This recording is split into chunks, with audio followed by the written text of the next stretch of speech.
this is Chanel with Needle Rebellion. I am super excited to be here to hang out with you guys today. So we have a lot to talk about. There has been a lot of new things that have happened over the last week, but today we're going to talk about our trip to Moab. So if you follow us over on Instagram, then you got to see all the stories, honey, about our trip to Moab. If you don't follow us on Instagram, then you want to just go ahead and hit pause now and go over to Instagram and follow Needle Rebellion, because that's where all the good stuff is happening. It's happening over here too, but you know, the day-to-day things are all happening over there. So Moab is located here in Utah. We live in Utah, and we had never been in Moab, and so we decided this year we were going to take a trip to Moab for spring break, which was absolutely amazing. And if you were following the stories, then you know all of the adventures that we went on, and some of them that I am just so glad that I survived. And so the thing about it was, I would say probably in 2018, it was kind of the year of first for me. So I did a lot of things that I'd never done before. And I just kind of wanted to live life outside of the box and not be limited to just, you know, what is considered to be normal. And so I had been doing a lot of first time things. Well, it's kind of spilled over into 2019 as well. And I think it's just going to be something going forward. It's just trying new things and not being limited. So my husband asked me if we could do a 7-mile hike. And I've never done a 7-mile hike before. And let me tell you, I was a little nervous because I was like, am I going to make it 7 miles? I have not been exercising like I'm supposed to. And I was just thinking, I don't know, but I'm gonna do it, okay? So he tells me 7 miles. So that morning we wake up and we get up early because we're told that the Devil's Garden Loop hike in Arches National Park is a pretty popular hike, and you have to get there early so you can find a parking spot. So we wake up way early, we get there, great, the hike starts out nice, okay? And one thing that I have learned since I've started hiking is don't believe everybody on the trail, honey. Do not believe everybody on the trail, okay? So one trail we went on, not this trip, but when we were in Zions National Park, someone told us, oh yeah, that leads to the same spot. And no, it did not. It had us going all the way around the world to a place that we did not need to go to, okay? And it was absolutely terrible because we did not pack enough water for that particular hike, and that was not good.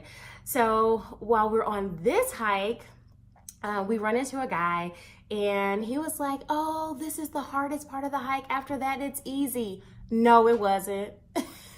Initially it was, but then no, it was not. And so we're working our way up this rock, like straight up this rock, which was fine. It wasn't so bad. And that's the part that he said was the hardest part. We get up there, we see the scenery. It's absolutely beautiful. And we keep on our hike and all the things. And we get to see all of these amazing arches off of this hike. I think that this 7-mile loop, it was supposed to be like 8 arches, I think, on that. And we got to see them all, and they all were so amazing. And I showcased all of them on the Insta stories because they were absolutely beautiful. But anyway, so we're hiking along, and then we get to one part of the hike, and well, I guess I should go back a little bit, but we met this couple from Canada, and they were hiking with their daughter. They came down for their spring break too, and her husband had done this hike before about 10 years ago, and so he wanted to do it again.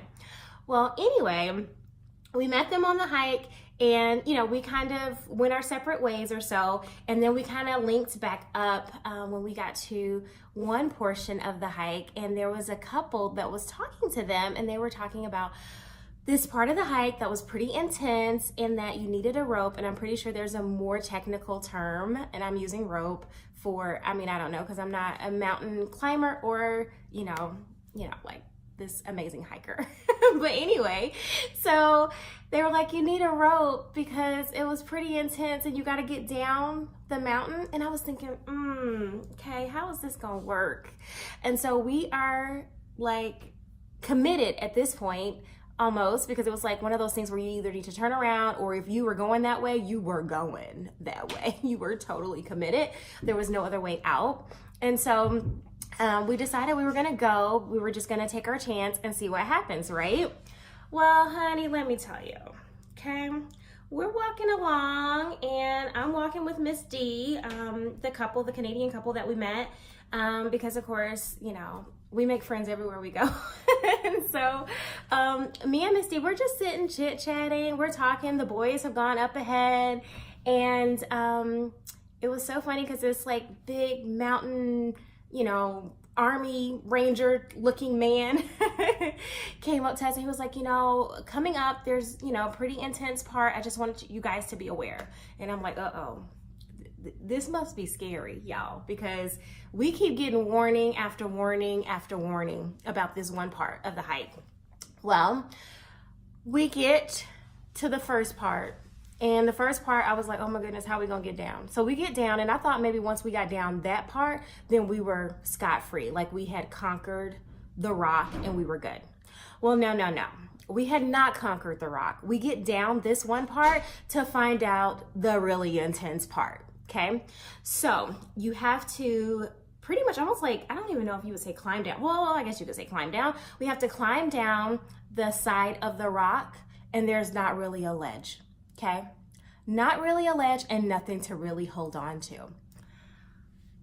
Okay, at this point, I don't have a choice, right? Like, I have to go down. Like, what am I gonna do? I can't turn back, because if I turn back, then I gotta like all those miles back when I'm almost at the end, right? So we climb down.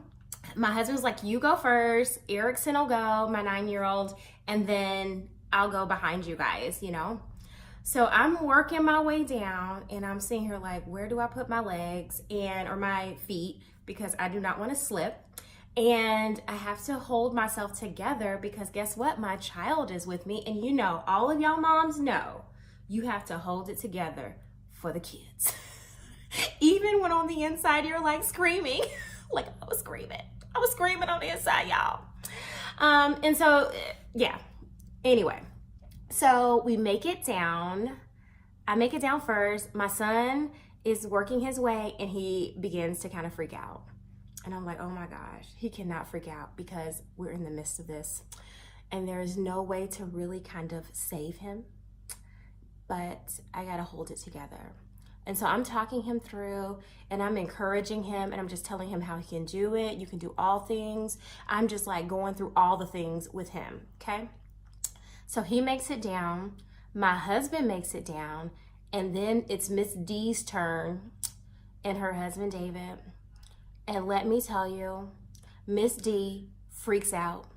Like, I don't mean like she like freak out, like, oh my goodness, she like freaks out. I'm like, oh my gosh, Miss D can't die on the trail, what we gonna do? So, And I was just thankful that my son had already kind of made it down before she started freaking out, because then that would have made him really freak out. But she was like, oh my gosh, I can't do this. And it was like so scary. But she made it down and we were all safe and we all completed the hike. Well, at the end of the hike, we find out the hike was really like over 9 miles. My husband lied to me, y'all. He lied. He told me it was 7. It was really 9. But it's all good. We survived. And after that, I was like, if I could conquer the fear of having to get down this rock, then I don't know that there's anything I can't do. So yeah, so we survived. So if you saw the picture at the end of that hike, I was not too happy. But anyway, so we did some more hikes, not that same day. But actually the next day we did kind of like some really short hikes, because after doing a 9-mile hike, you're really not up to doing long hikes. So we did kind of like a mile hike here and, you know, in and back 1 mile. But we did a couple of those and we were totally fine. And then the next day was the next day was a really fun day because we got to go check out a local yarn shop. And as you know, anytime you travel anywhere as a fiber lover, you have to check out the local yarn shops. And so we stopped at this cute little yarn shop. It's right off of Main Street in Moab. So if you guys ever go to Moab, you do have a yarn shop to check out. And it's called Desert Thread.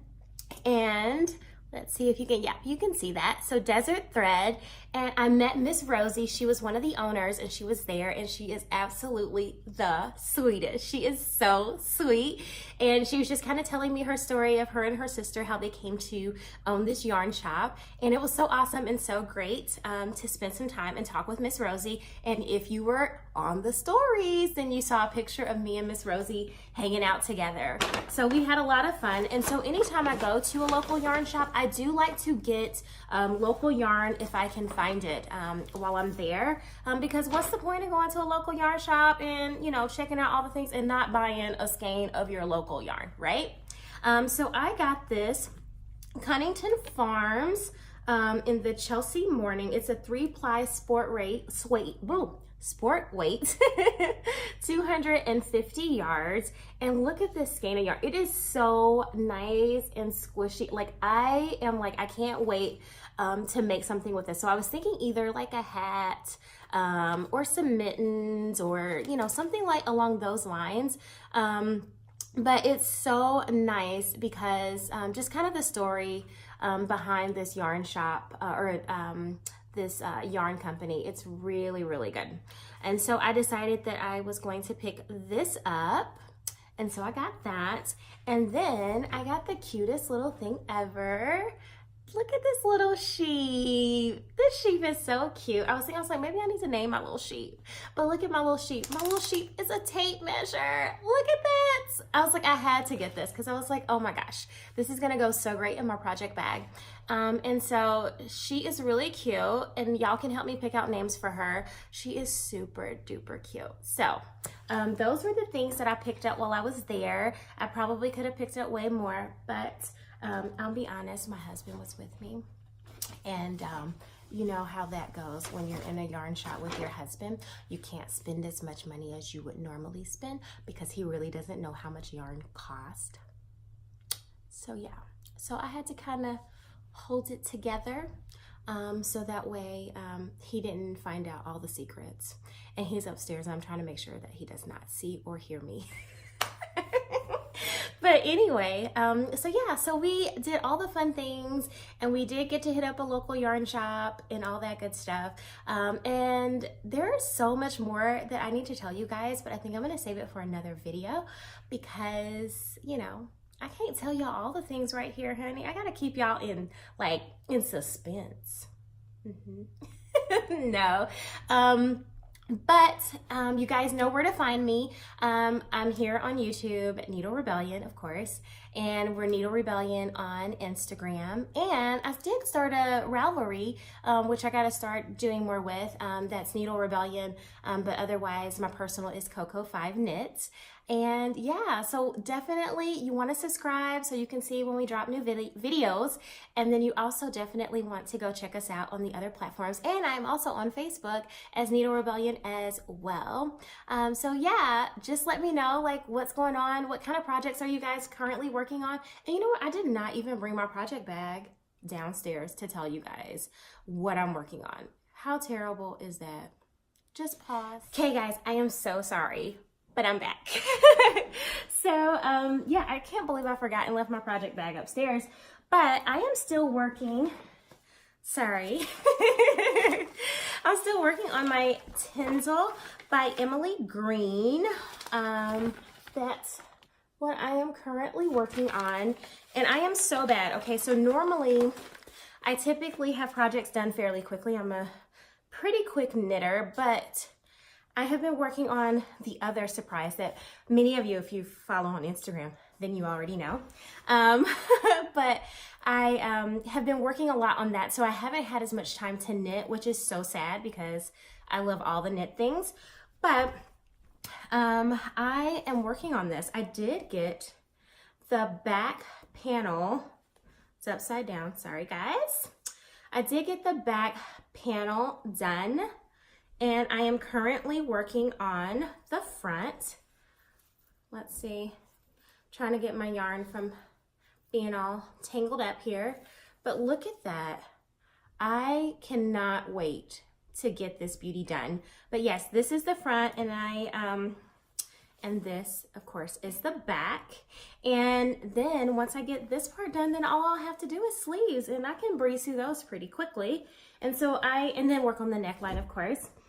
And so I am using this lovely Brooklyn Tweed Loft. The Brooklyn Tweed Loft in Fossil is the colorway. And y'all know I am all about the color, and I love all the colorful things. But I definitely wanted to go with something neutral so I can layer it over my more fun, colorful pieces. And so yeah, so I'm super excited. I cannot wait to get this done. I definitely need to get it done before I cannot wear it because it's gonna start warming up here pretty quickly. So I have a lot of work to do on that. So definitely share with me, you guys. Let me know what projects you're currently working on and kind of what I should put next in my Ravelry queue. I'm gonna be honest, like y'all, I have a serious problem with pattern hoarding. I'm a pattern hoarder, okay? Yes, you heard it first from me. I am a pattern hoarder, and no, I don't want help. I just want you to support me in my addiction, okay? I want you to be enablers, so thank you very much. But yeah, so I hope that you guys enjoyed. If you have any questions, or y'all like, I wanna know like some more things, honey, just let me know. Let me know in the comments, girls. I will share all the things, okay? And yeah, so if you have any, just let me know. All right, well, follow us again over at Instagram, at Needle Rebellion, as well as Facebook at Needle Rebellion, all the places at Needle Rebellion. And you can check out the website at needlerebellion.com. So continue to help us craft a rebellion one stitch at a time. Thank you guys.